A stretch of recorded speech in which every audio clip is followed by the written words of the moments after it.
Martin Van Buren, the eighth President of the United States, assumed office in 1837 amid turbulent economic, political, and social conditions.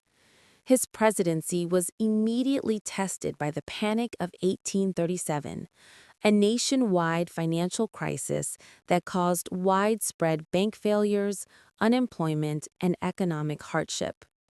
Known for his calm, disciplined, and principled approach, Van Buren sought to address the crisis through fiscal responsibility and the creation of the Independent Treasury System, separating federal funds from private banks to stabilize government finances. While his measured approach was criticized as detached and slow, it reflected his commitment to long-term national stability over short-term political gain. Van Buren's administration also faced intense political opposition from the emerging Whig Party, which capitalized on public frustration through populist campaigning and innovative electoral strategies. On the foreign front, Van Buren navigated delicate negotiations with Britain and other European powers while overseeing expanding U.S. trade and territorial interests. Domestically, he addressed sectional tensions, Native American removal policies, and the challenges of westward expansion with pragmatic, legally grounded strategies. Although he lost the 1840 election to William Henry Harrison, Van Buren's legacy endures through his strengthening of party organization, promotion of democratic governance, and development of institutional reforms that shaped the future of the presidency. His tenure exemplifies the balance of principle, strategy, and resilience required in leadership during times of crisis. Chapter 1. The Dutch Boy of Kinderhook. Martin Van Buren entered the world not with the roar of destiny, but with the quiet shuffle of a village morning in Kinderhook, New York. The date was December 5, 1782, and the Revolutionary War was still blinking its tired eyes. Kinderhook was a small town where the Dutch language floated through kitchens and taverns like a familiar old melody, and little Martin grew up hearing it more often than English. His parents, Abraham and Maria, ran a modest inn that served as a crossroads for farmers, travelers, gossip, rumors, and the rough political debates of the early republic. For a child as observant as Martin, the tavern became a living classroom. He slipped between tables, listening to men argue about the new Constitution, about George Washington, about taxes, and states' rights. Words whose meanings he did not yet fully grasp, but whose rhythm and charge thrilled him. Politics to Martin felt like a puzzle that promised endless possibilities.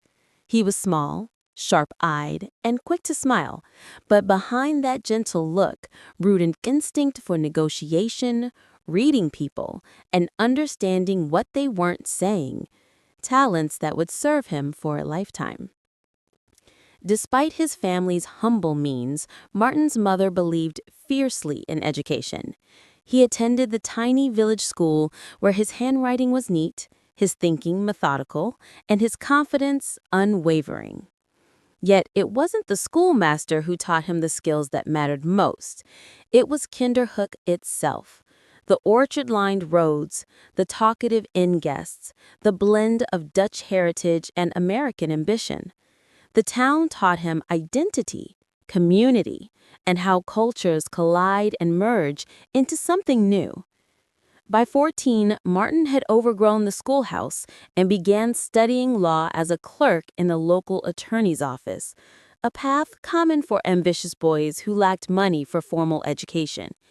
He copied legal briefs by hand, memorized complex statutes, and learned the art of persuasion by watching seasoned lawyers spar in court. What he lacked in height, he would remain notably short throughout his life, he made up for in composure. People often underestimated him, mistaking his calm for softness, only to discover the steel beneath it. When he was 15, Martin traveled to New York City to continue his legal studies. The city felt enormous compared to Kinderhook. Chaotic markets, multilingual crowds, ships towering over the harbor, and political discussions fiercer and more polarized than anything he had heard before. Federalists and Democratic Republicans bickered with theatrical energy. Newspapers launched insults sharper than dueling pistols. For young Martin, it was intoxicating. He observed the lawyers of the city with fascination, the eloquent gestures, the precise language, the strategic pauses. He began imitating them in his practice arguments. Still, unlike many of his peers, he carried with him the calmness of the countryside. He didn't need to shout to be heard. In the courtroom, Martin developed a reputation early. He was meticulous, prepared, and devastatingly patient. The kind of lawyer who dismantled an opponent not with fiery speeches, but with subtle traps laid over the course of an argument. Jurors liked him. Judges respected him. Opponents feared him in that quiet way one fears a chess player who never seems rushed. By 1803, at just 20 years old, Martin Van Buren officially became a lawyer. He returned to Kinderhook to build his practice, and clients arrived quickly. Farmers with land disputes, merchants with contracts, widows claiming inheritance rights. He took each case seriously. His strength did not lie in theatrics, but in clarity, strategy, and the ability to sense which arguments would resonate with ordinary people. His connection to his community, its habits, its hopes, its cultural roots, gave him an instinctive edge. Politics hovered over him like a calling he had not yet answered. He admired Thomas Jefferson's Democratic Republicans, who championed states' rights and limited federal government. The Federalists, in his eyes, seemed too willing to elevate elite interests. Martin preferred the politics of the people, even if he didn't know yet how he would take part. In Kinderhook, he joined the local Democratic Republican faction, observing its inner workings with both curiosity and hunger. The meetings were small, sometimes held in the very tavern where he grew up, but they revealed an important truth. No political movement thrives without careful organization. It was not the loudest voice that led, but the one that could connect groups, align interests, and manage relationships. These were skills Martin possessed almost by instinct. He married Hannah Hose, a quiet, gentle woman he had known since childhood, and their partnership gave his life a sense of stability. She rarely appeared in public life, but her calm presence grounded him. Together, they had 4 children before her early death, a loss that would cast a shadow on Martin for the rest of his life. By his mid-20s, Martin's legal career was thriving, and his political aspirations grew sharper. He realized that the world was changing faster than anyone in Kinderhook could imagine. America was a young republic, still learning how to govern itself. Parties were forming, alliances shifting, and new leaders emerging. Martin sensed that this era of transformation was not a burden, but an opportunity. He would not be the general charging onto the battlefield, nor the orator whipping crowds into frenzy. His power would lie elsewhere, in networks, strategy, party building, and the quiet architecture of political systems. He would shape the game from within. The boy from the Dutch tavern was ready to step onto the national stage. Chapter 2: Rising Through a Nation in Transition. By the early 1820s, Martin Van Buren, future 8th President of the United States, had already begun carving his path through the turbulent waters of American politics. Born in 1782 to a Dutch family in Kinderhook, New York, Van Buren grew up speaking Dutch at home, attending English-speaking schools, and absorbing the complex mix of cultures that defined the young nation. From the beginning, he understood the value of connection, compromise, and strategic thinking, skills that would serve him as he navigated the intricate dance of state and national politics. Van Buren's early legal career positioned him as a rising figure in New York politics. At just 23, he was admitted to the bar and began building a reputation as a shrewd and eloquent lawyer. Unlike the fiery generals and popular military heroes who dominated national headlines, Van Buren's strength lay in subtlety and calculation. He cultivated relationships quietly but intentionally, understanding that influence often mattered more than the applause of crowds. New York politics at the time were intense, deeply factionalized, and often corrupt. Tammany Hall, the Democratic-Republican political machine, was gaining influence, and Van Buren quickly aligned himself with like-minded leaders who saw in him both intellect and discipline. He learned how to manage alliances, broker deals, and maintain loyalty, skills that would earn him the nickname the Little Magician. Yet, even as he honed his political craft, he was mindful of the public's growing impatience with entrenched power. The nation had seen the populist rise of Andrew Jackson, and Van Buren realized that politics in America was shifting. To succeed, he would need to bridge the worlds of elite political negotiation and popular sentiment. During this period, Van Buren served in several local offices, including as a state senator, state attorney general, and U.S. senator. Each position taught him lessons about the machinery of governance. He studied how legislation moved through committees, how public opinion could be shaped, and how compromise could achieve results without alienating key supporters. His strategies often involved careful timing. He rarely rushed into confrontations, but ensured that when he acted, his influence was decisive. National politics were also in flux. The Democratic-Republican Party, once dominant, was splintering into factions. Van Buren recognized that new coalitions would be necessary to maintain cohesion in a rapidly growing republic. He advocated for party organization and discipline, insisting that members adhere to shared principles while remaining adaptable to local concerns. This vision of a structured, disciplined political party was revolutionary for the time and laid the foundation for the modern two-party system. By the mid-1820s, Van Buren had become a key player behind the scenes. He advised presidential candidates, negotiated political compromises, and carefully cultivated his own reputation.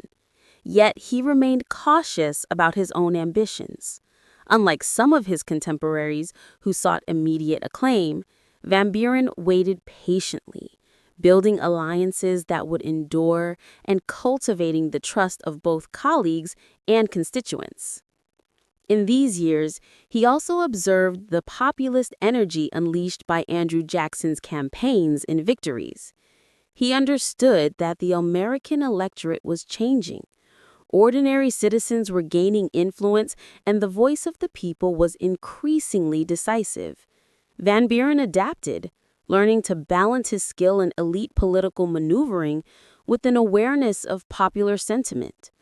This dual capability, mastery of the inner workings of government, combined with sensitivity to popular opinion, would prove crucial in his later ascent to the presidency.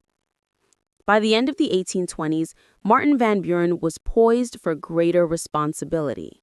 He had established a network of loyal allies, demonstrated his ability to navigate the complexities of both state and national politics, and earned a reputation for strategic foresight.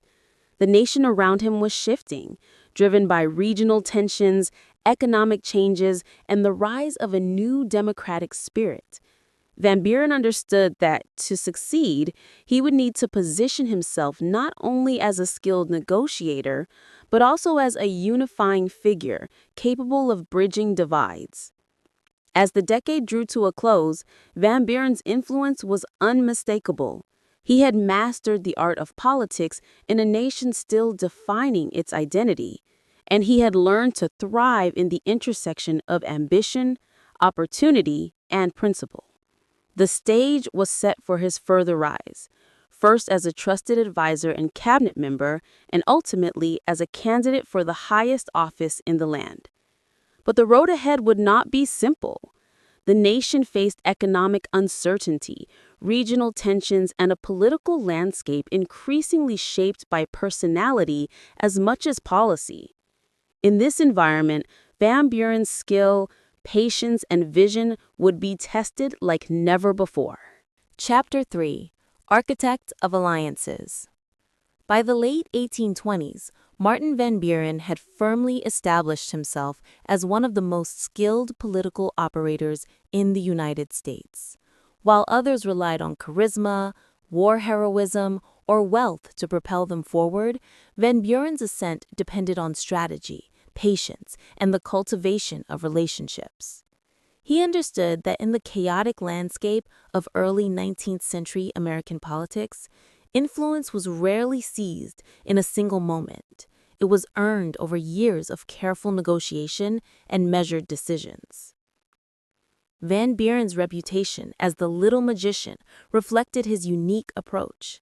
He operated quietly, often behind the scenes, orchestrating alliances, balancing competing factions, and ensuring loyalty among colleagues. In New York, he had mastered the complex web of local politics, forging partnerships with key figures in the Democratic-Republican Party while carefully managing rivalries. He knew the importance of trust. A misstep could destroy months, even years of painstaking work. Yet his calm demeanor and reputation for integrity made him a natural mediator and negotiator.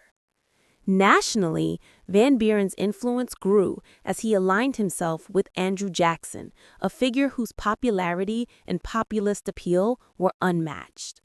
He recognized that Jackson's strength lay in his connection to ordinary citizens, while Van Buren's skill was in organization and political foresight. Together, they complemented each other.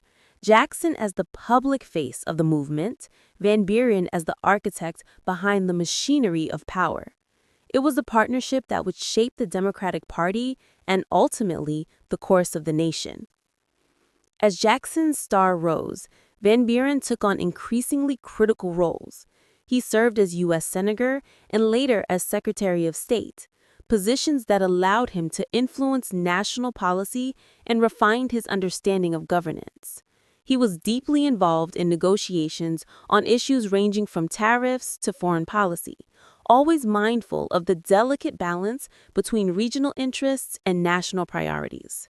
His decisions were often subtle but significant, guiding legislation in ways that preserved party unity and strengthened executive authority. His demonstrative sense of timing was honed during this period. He rarely rushed into confrontations or campaigns without careful consideration. Instead, he positioned himself as an indispensable advisor and strategist, allowing others to take the spotlight while quietly shaping outcomes behind the scenes. His patience was both a personal trait and a political weapon. It enabled him to build consensus and wait for the moment when his influence could be maximized. Van Buren's personal life reflected the same calculated approach. He married Hannah Hose, his childhood sweetheart, maintaining a stable family life that anchored him amid the turbulence of politics. The marriage, though marked by love and companionship, was private and understated, much like Van Buren himself. He understood the importance of projecting stability and respectability both for his own reputation and for the political machinery he was constructing. By the early 1830s, Van Buren had positioned himself as a central figure in Jacksonian politics. He was instrumental in organizing Jackson's campaigns, managing political appointments, and ensuring that party supporters remained loyal. His influence extended beyond mere strategy. He had become a trusted advisor whose judgment shaped the direction of national policy. Yet Van Buren remained conscious of the challenges ahead. Economic instability, regional tensions, and the evolving political landscape meant that no victory could be taken for granted. It was during these years that Van Buren solidified his philosophy of governance.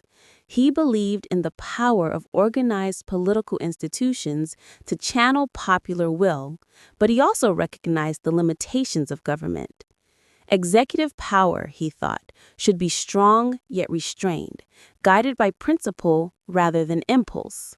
The president, in his view, should be both leader and arbiter, able to unify diverse interests without succumbing to the passions of the moment. As Jackson prepared for his first presidential term, Van Buren's influence was undeniable. He had transformed from a promising lawyer in Kinderhook to a master statesman shaping the trajectory of the nation. His ability to blend political pragmatism with an understanding of public sentiment made him indispensable to Jackson and the Democratic Party. But the ultimate test of his skills, leading the nation himself, would still lie in the future. For now, he remained the quiet architect of alliances, the unseen hand guiding the machinery of power, and the strategist who understood that in politics, patience and foresight were as potent as courage or eloquence.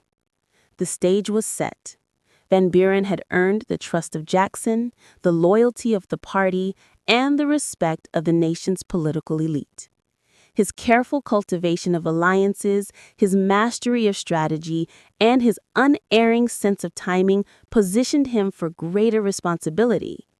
The path ahead would be challenging, filled with economic crises, foreign policy dilemmas, and social unrest, but Van Buren's steady hand and strategic mind would ensure that he was prepared to meet them.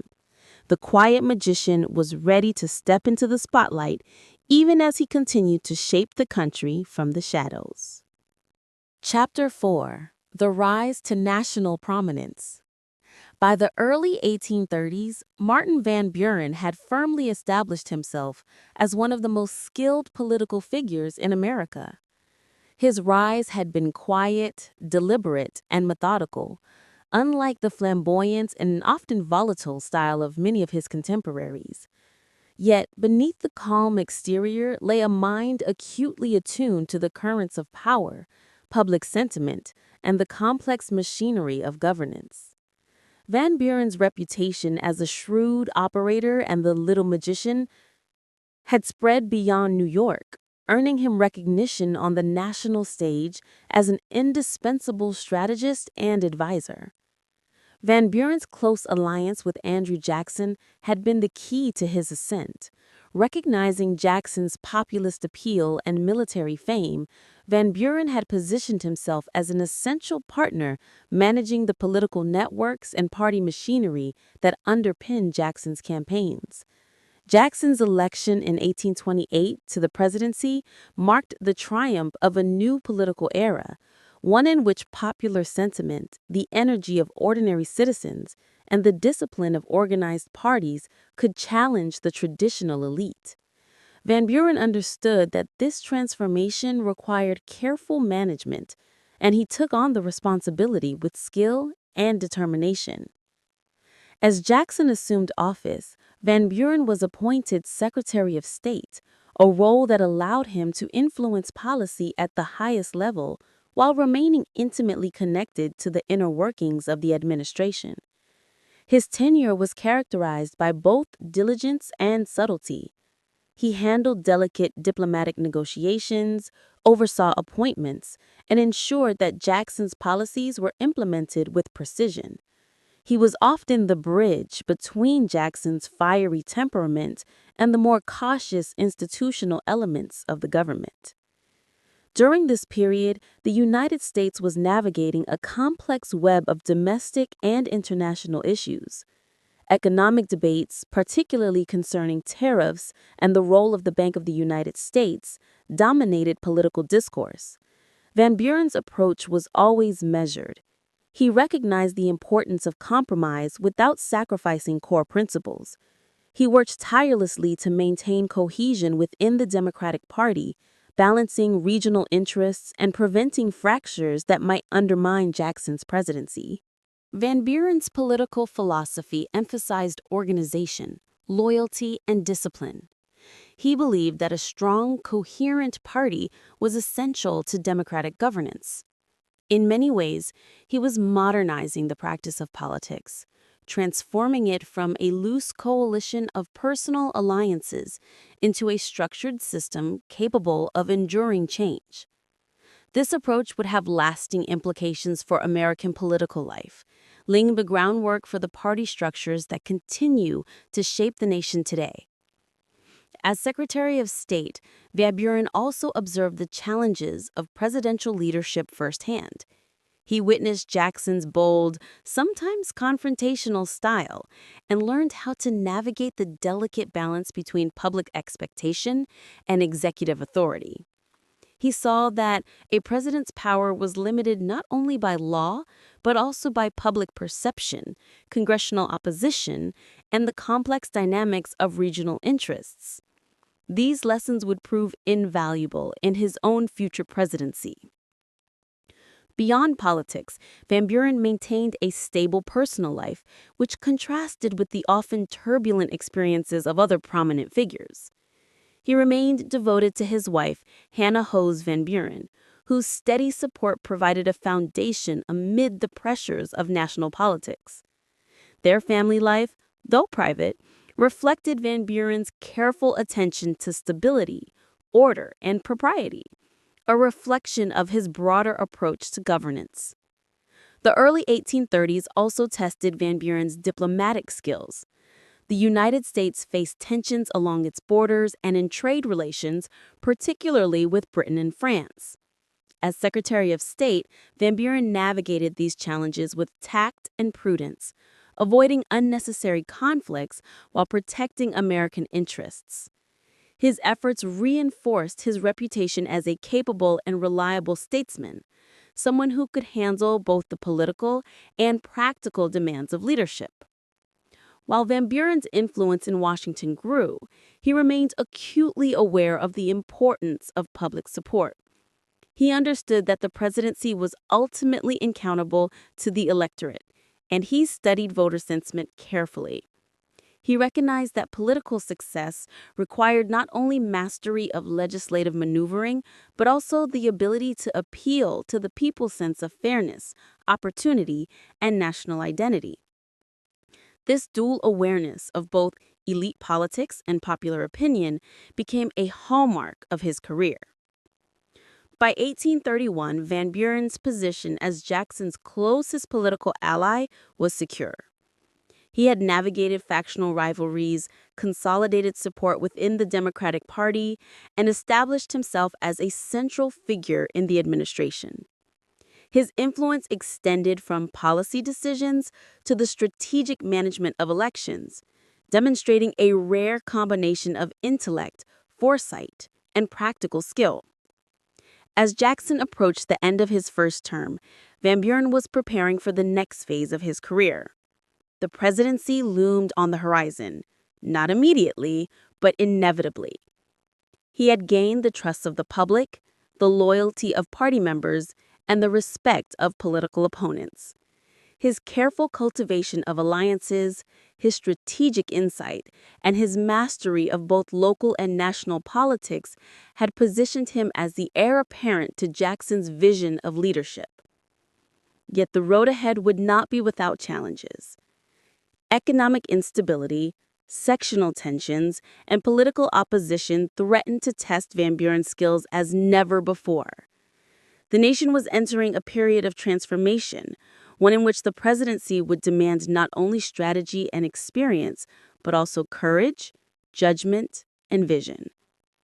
Van Buren was ready, though he understood that his greatest test was still to come.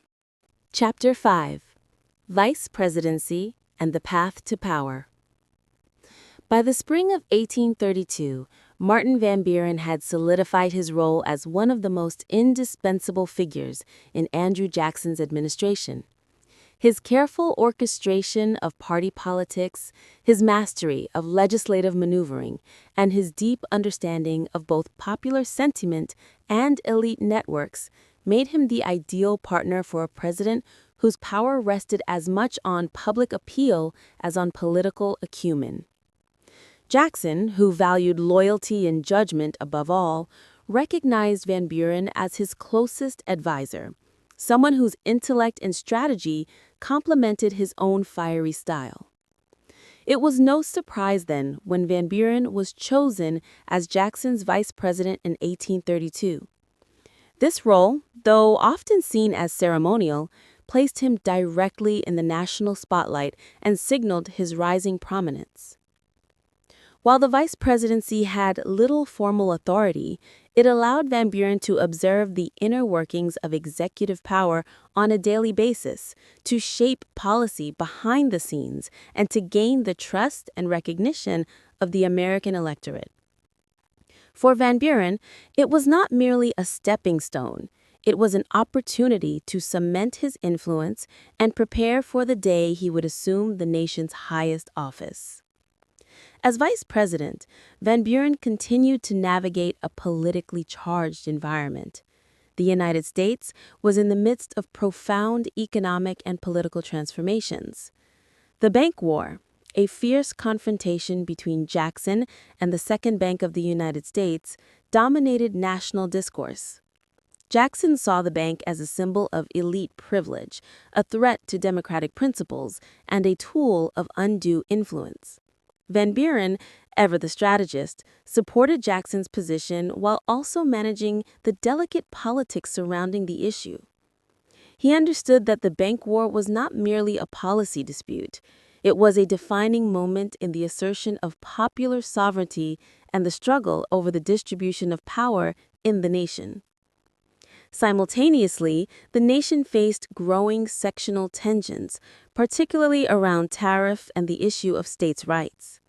The nullification crisis in South Carolina had tested Jackson's commitment to the Union, and Van Buren had played a critical role in negotiating compromises that prevented civil conflict. These experiences deepened his understanding of the complexities of national governance, the balance between federal authority and regional autonomy, the negotiation of economic policy, and the management of public opinion were all lessons he would carry into his presidency. Van Buren's approach to the vice presidency was characterized by subtlety and foresight.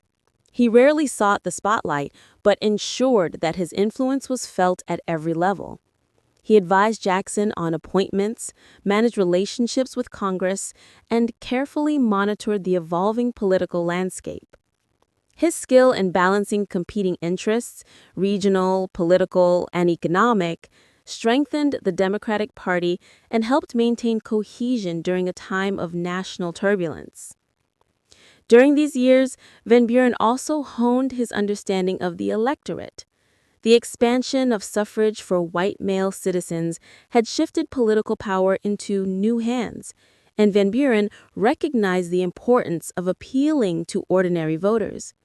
He studied public sentiment, crafted messages that resonated with broad audiences, and encouraged the development of political organization that could mobilize citizens effectively.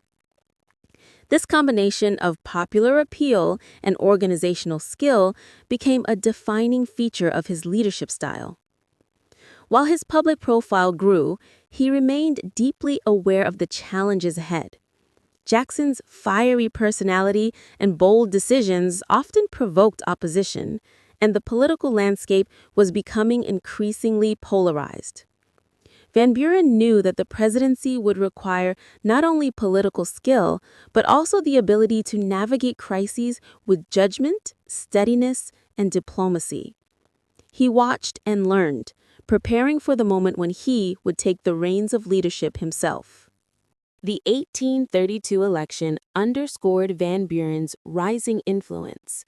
Jackson's victory reaffirmed the strength of the Democratic Party and the power of organized political alliances, both of which Van Buren had helped to construct. It was a moment of triumph, not only for Jackson, but for Van Buren, whose strategic vision and political acumen had been critical to success. He had demonstrated that influence could be exercised quietly, patiently, and effectively, even in the midst of national upheaval. Beyond politics, Van Buren's personal life continued to anchor him.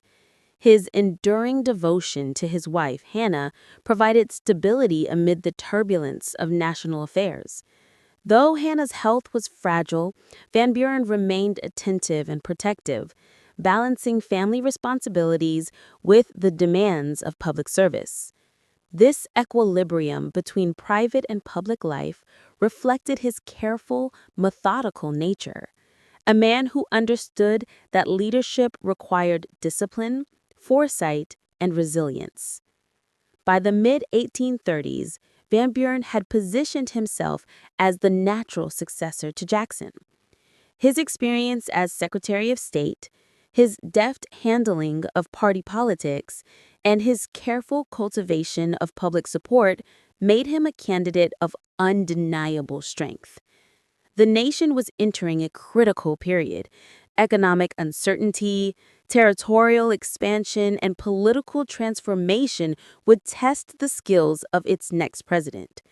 Van Buren's tenure as vice president had prepared him for this moment, equipping him with the knowledge, experience, and strategic insight necessary to navigate the challenges ahead. As Jackson's second term drew to a close, Van Buren's role in the administration became increasingly pivotal. He was not only an advisor, but also a representative of continuity, stability, and disciplined governance.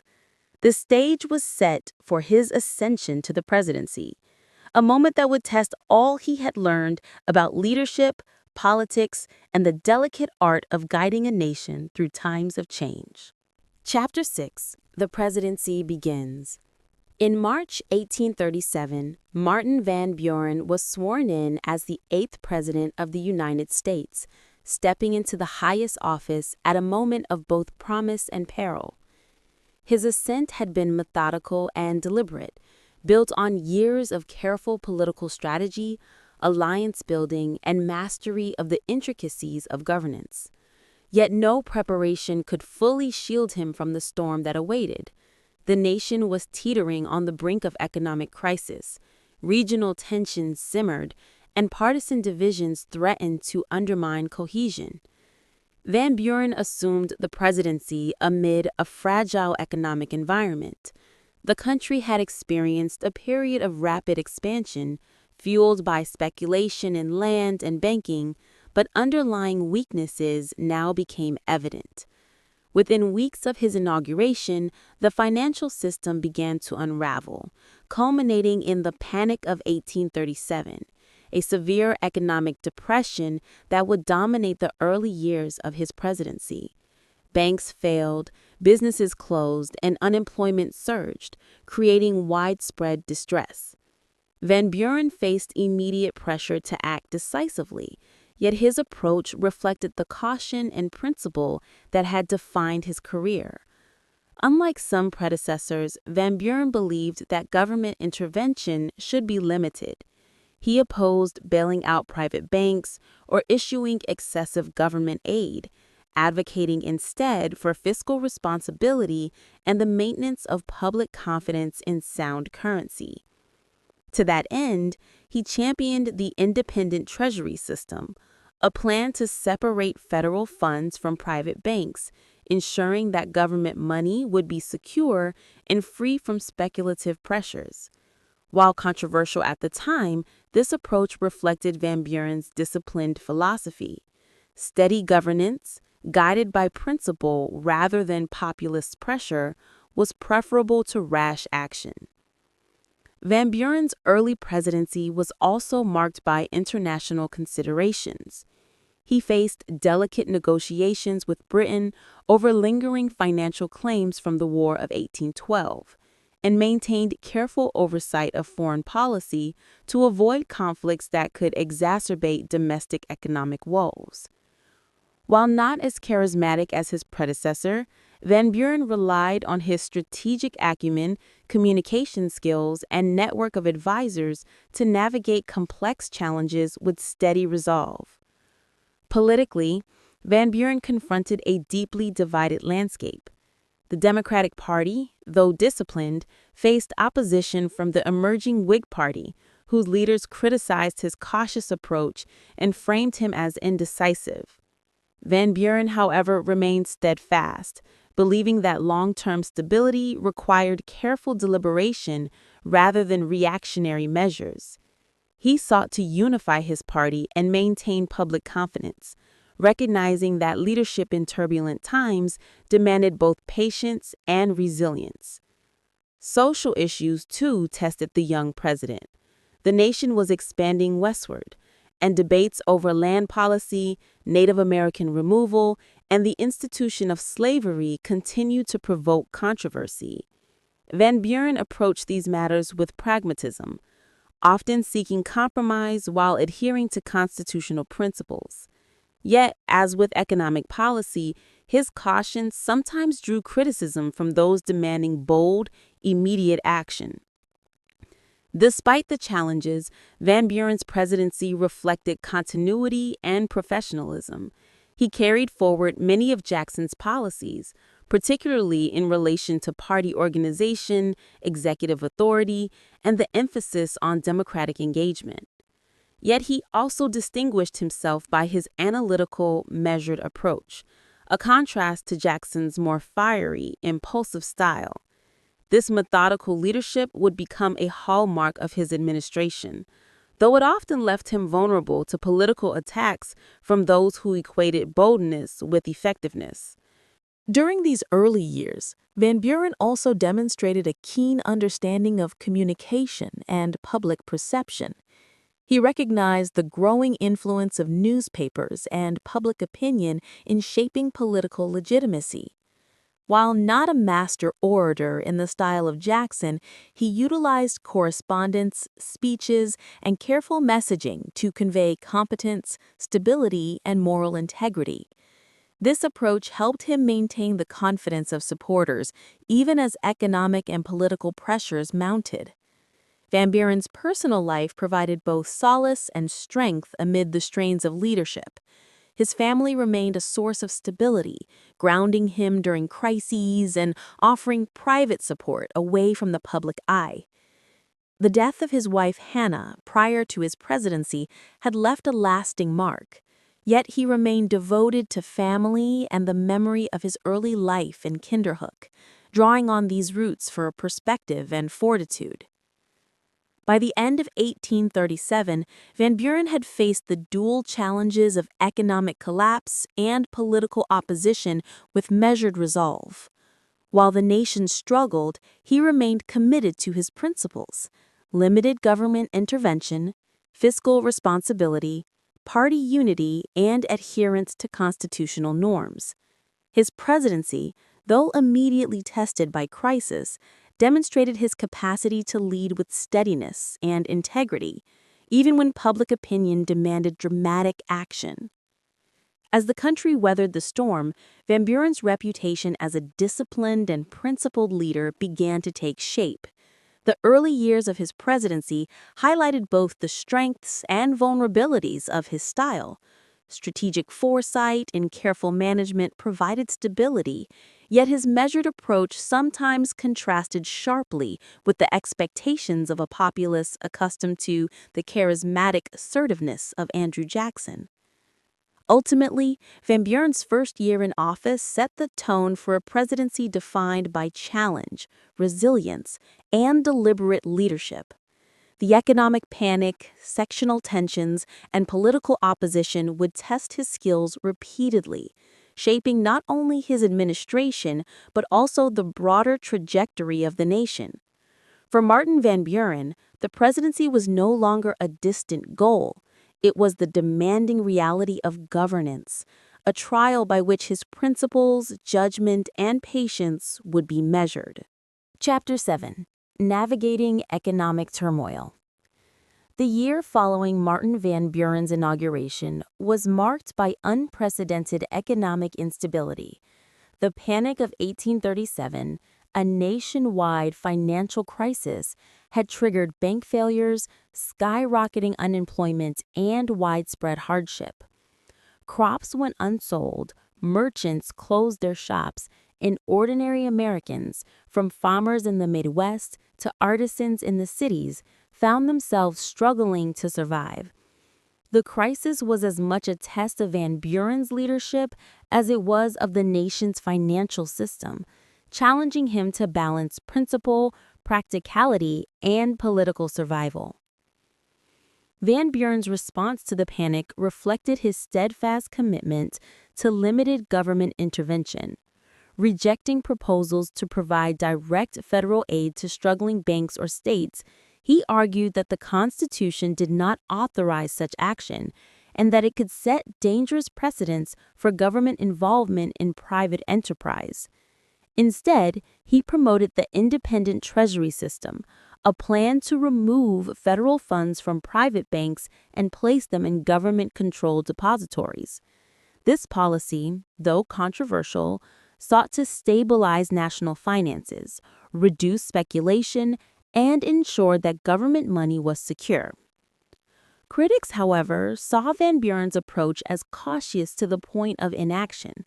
Newspapers, political rivals, and public opinion often portrayed him as distant and indifferent to the suffering of ordinary citizens.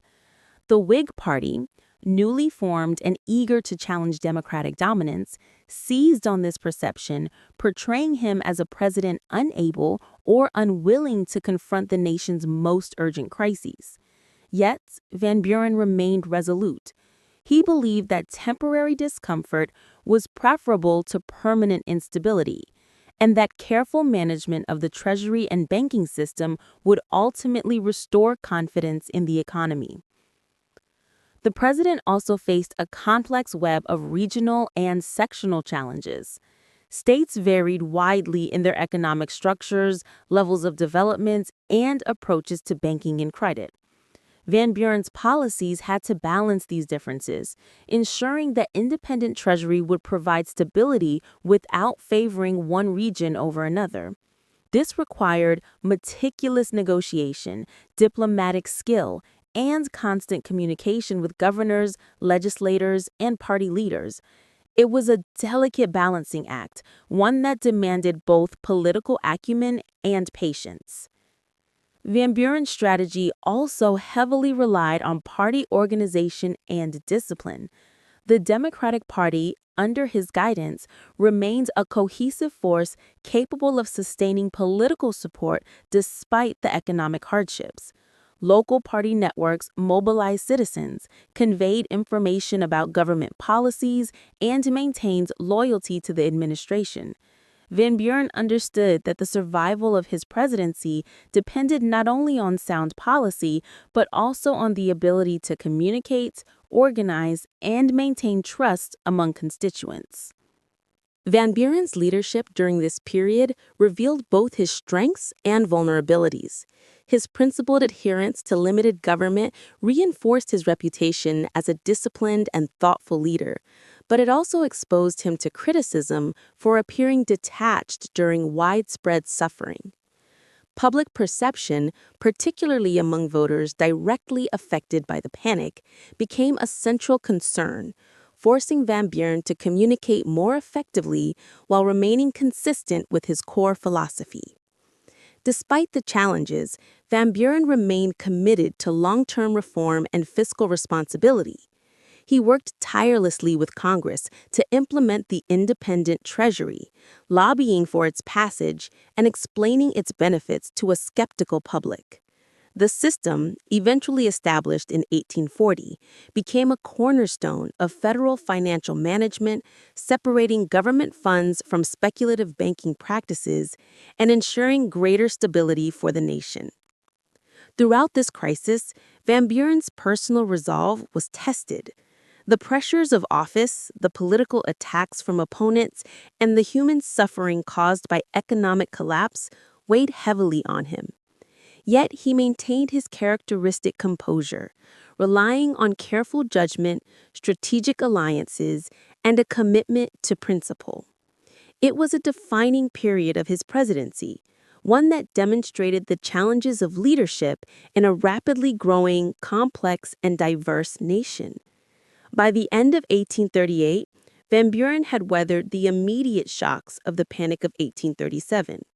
While the economy remained fragile, his administration had established mechanisms for stability, preserved the integrity of the Treasury, and maintained the cohesion of the Democratic Party.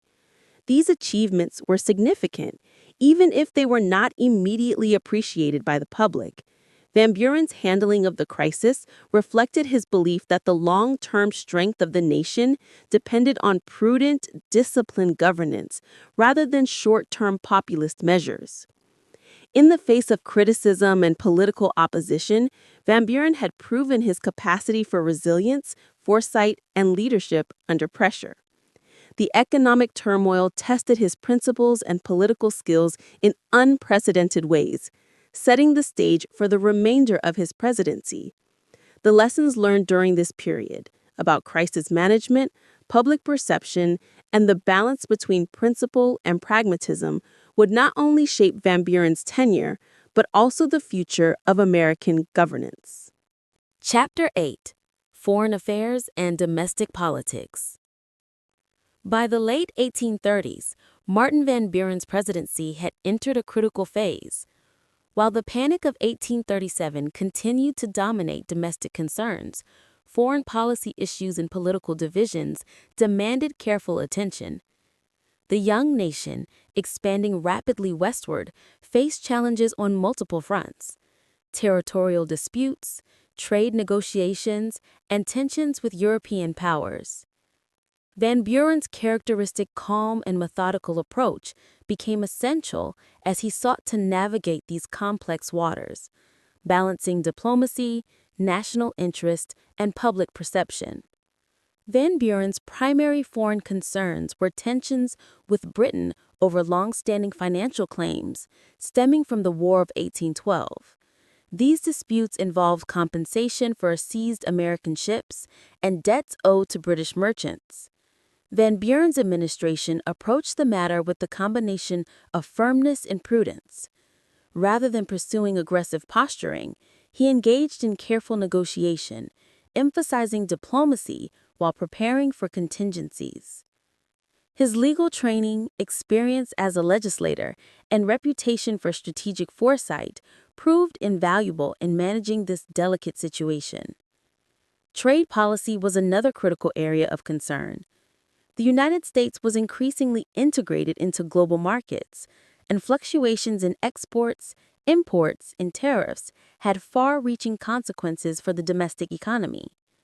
Van Buren supported policies that balanced protection for American industries with the need to maintain competitive trade relations abroad. He understood that international commerce could exacerbate domestic instability if mishandled, particularly during a period still marked by financial uncertainty. Meanwhile, domestic politics remained volatile. The Whig Party, formed in opposition to Van Buren's Democratic Party and to Jackson policies, was consolidating power and actively criticizing his administration. They portrayed him as indecisive, overly cautious, and incapable of addressing the nation's crises with vigor. He responded with steady, principled leadership, avoiding reactive measures and emphasizing long-term stability. His careful communication and reliance on party organization allowed him to maintain influence despite growing partisan tensions. Sectional issues also demanded attention. The question of slavery and the expansion of the United States into Western territories created deep divisions between the North and South. Van Buren, always a pragmatist, sought compromise where possible.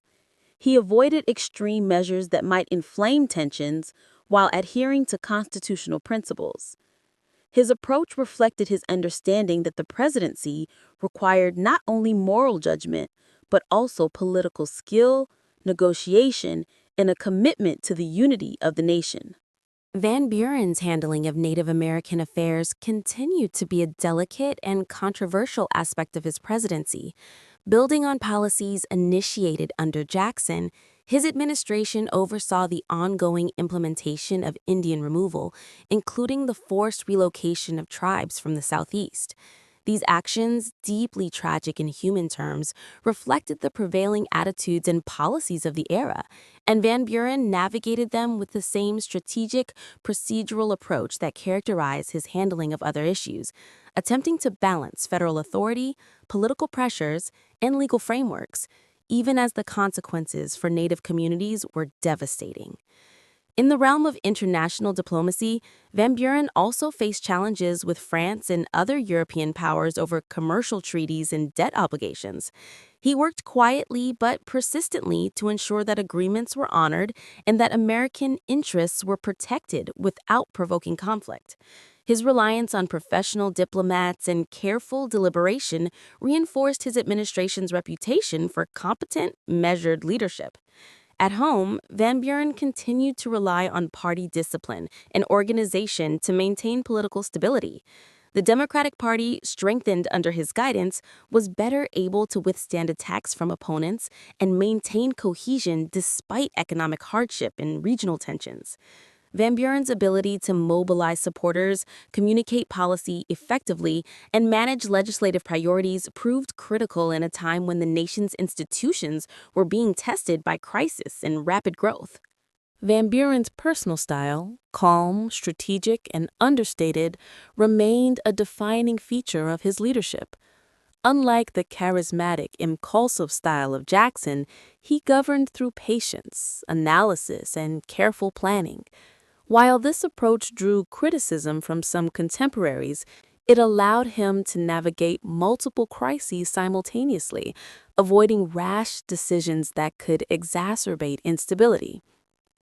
By the end of the 1830s, Van Buren had established himself as a president capable of balancing the competing demands of foreign policy, economic management, and domestic politics. His administration faced criticism and challenges, but it also demonstrated the value of principled, disciplined governance. The nation's expansion, the pressures of economic recovery, and the rise of partisan politics ensured that the role of the president remained both complex and pivotal. Through it all, Van Buren's reputation as a skilled strategist and steady leader endured. He had proven that leadership required not only vision, but also careful management of relationships, institutions, and public expectations. The lessons learned in foreign affairs and domestic political battles would continue to shape his presidency, preparing him for the ongoing demands of guiding a nation through a period of transformation and uncertainty. Chapter 9: Political Battles and the Struggle for Re-election. As the 1840 election approached, Martin Van Buren faced mounting challenges. His presidency had been dominated by the Panic of 1837 and its lingering economic fallout, a crisis that had deeply affected millions of Americans. Banks had collapsed, businesses had failed, and unemployment was widespread. While Van Buren had managed the situation with prudence and a focus on long-term stability, the public largely judged the president by immediate results. Critics labeled him ineffective and distant, and the Whig Party seized the opportunity to capitalize on widespread discontent. The Whigs, led by figures such as William Henry Harrison and Henry Clay, launched an aggressive campaign, portraying Van Buren as an aloof aristocrat detached from the struggles of ordinary citizens. They employed innovative campaign tactics, including rallies, slogans, and imagery, to cast themselves as the champions of the common people. The famous log cabin and hard cider campaign depicted Harrison as a humble frontiersman, in contrast to Van Buren's perceived elitism. While the portrayal was simplistic and politically engineered, it resonated with voters frustrated by economic hardship and eager for change. Van Buren, true to his disciplined nature, avoided personal attacks and demagoguery. He relied on reasoned appeals, emphasizing his adherence to principle, fiscal responsibility, and constitutional limits on government power. His message was one of caution and stability. A government should not intervene recklessly, even in times of crisis, lest temporary relief create long-term instability. He believed that maintaining the integrity of the Treasury and avoiding unwise expenditures would ultimately restore economic confidence. Despite his careful reasoning, Van Buren faced the difficult reality of public perception.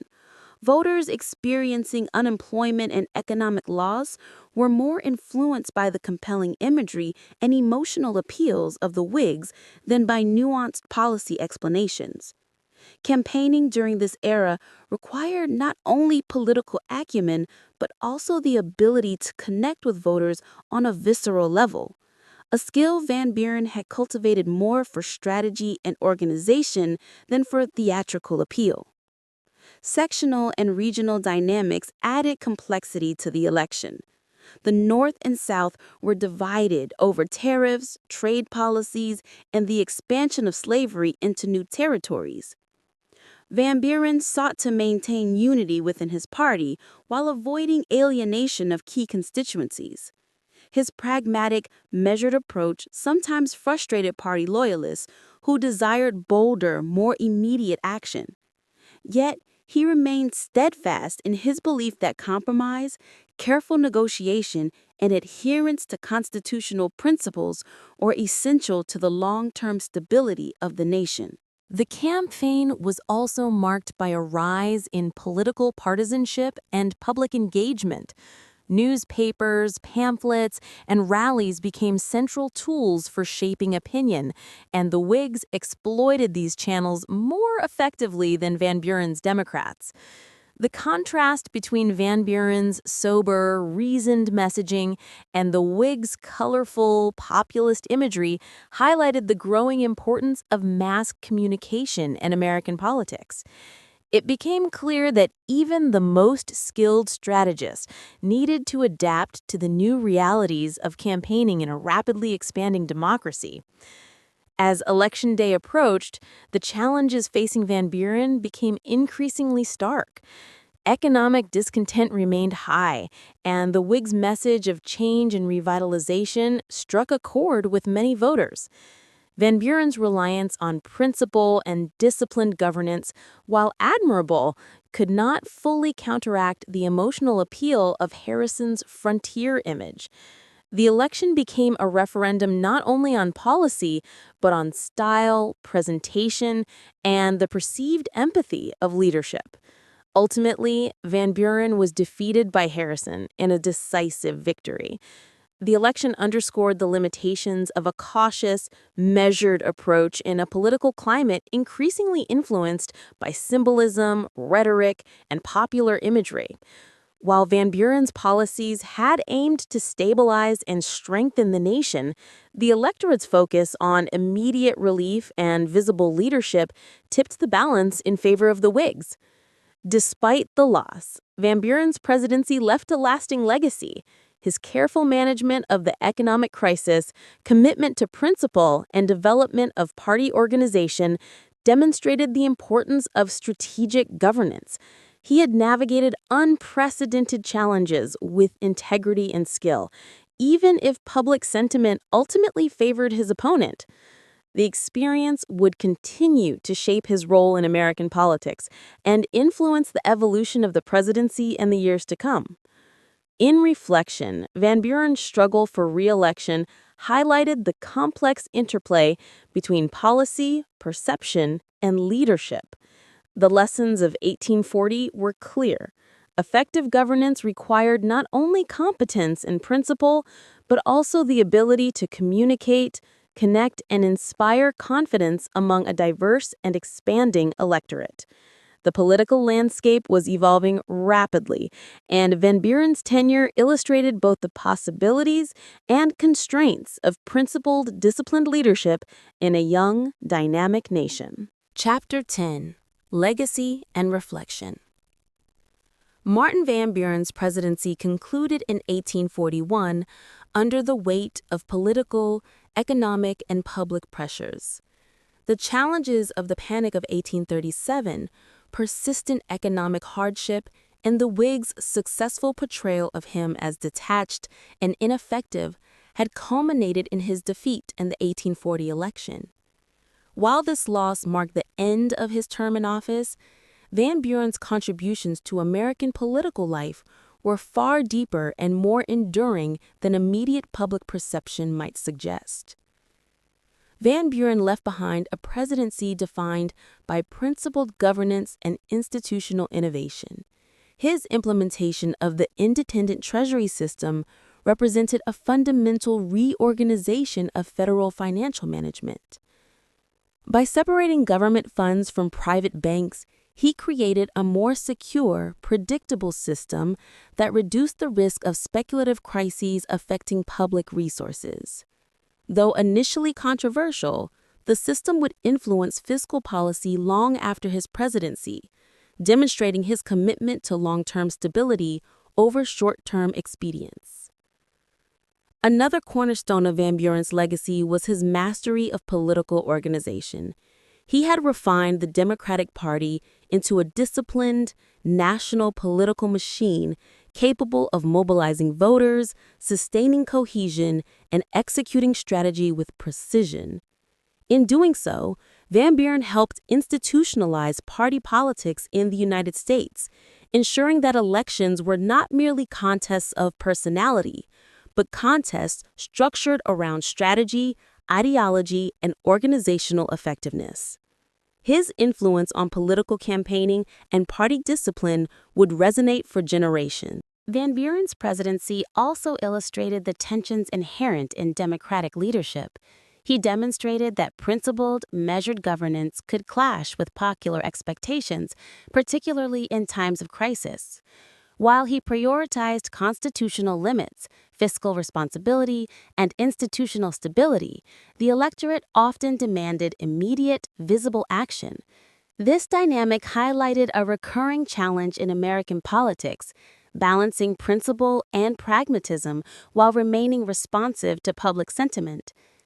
Despite these challenges, Van Buren's personal qualities, calm, intelligence, and strategic insight defined his approach to leadership.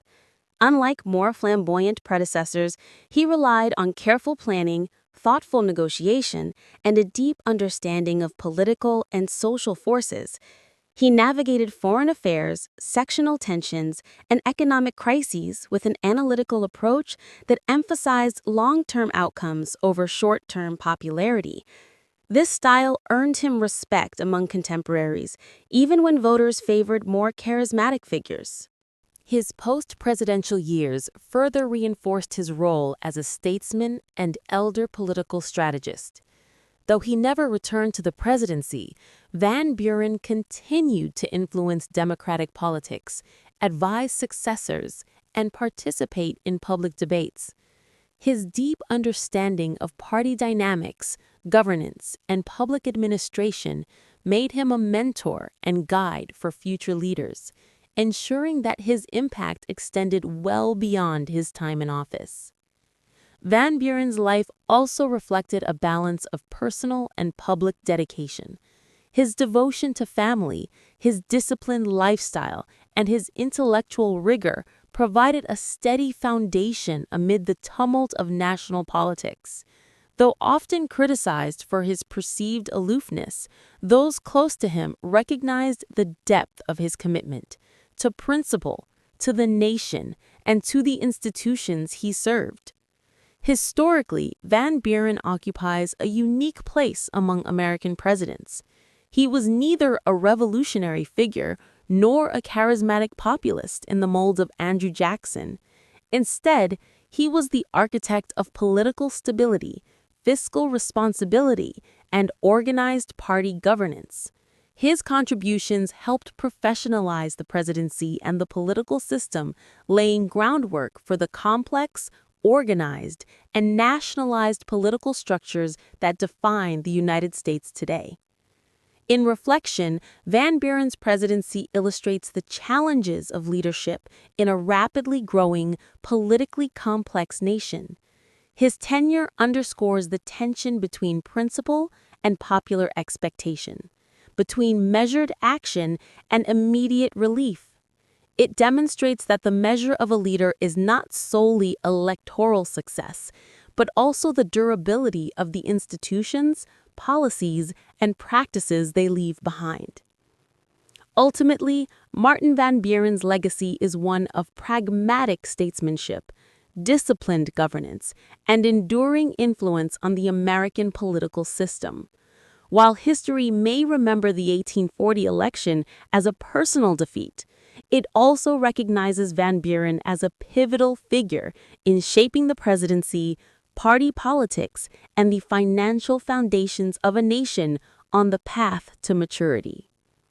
His careful stewardship during times of crisis, his strategic vision, and his unwavering commitment to principle secured him a lasting place in the story of the United States.